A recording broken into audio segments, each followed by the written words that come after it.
आषाढी वारीसाठी गजानन महाराजांची पालखी मार्गस्थ झाली आहे। पालखी 33 दिवसांचा पायी प्रवास करणारे 700 वारकऱ्यांचा या दिंडीत सहभाग आहे। दरवर्षी पंढरपुरात साजरा होणाऱ्या आषाढीच्या सोहळ्यासाठी बुलढाणा जिल्ह्यातील शेगावच्या संत गजानन महाराजांची पालखी रवाना झाली आहे।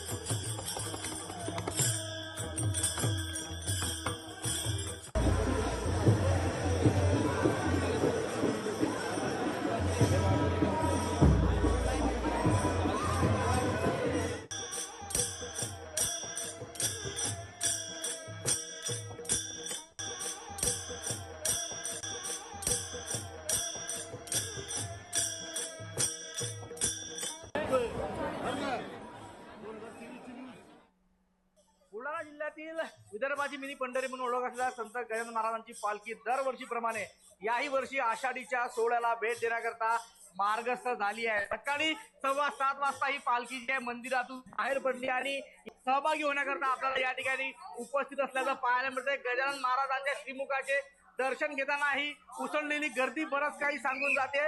ज्या पद्धतीनं आषाढीचा सोहळा पंढरपुरामध्ये मोठा थाटामाटात साजरा केला जातो, त्याच उत्साहामध्ये शेगावमध्ये देखील भाविक जे आहे आज या पालखीसोबत चालत असल्याचं आपल्याला पाहायला मिळतंय। तब्बल 33 दिवसांचा पायी प्रवास करून ही पालखी जी आहे पंढरपूरला पोहोचणार आहे आणि त्या ठिकाणी 5 दिवस या पालखीचा मुक्काम असणार आहे। एकंदरीत 5 दिवस जे काही कार्यक्रम आषाढी निमित्त चंद्रभागेच्या तीरावरती साजरे होतील त्या सर्वच कार्यक्रमामध्ये प्रामुख्याने गजानन महाराजांच्या पालखीचा सहभाग असल्याचं आपल्याला पाहायला मिळणार आहे। 700 वारकरी पायी दिंडीमध्ये सहभागी झाल्याचं चित्र आपल्याला पाहायला मिळतं। एकंदरीत उत्साह जो आहे संत नगरी शेगाव मध्ये भाविकांचा शिगेला पोहोचलाय। प्रफुल्ल खंडारा, जय महाराष्ट्र न्यूज, बुलढाणा।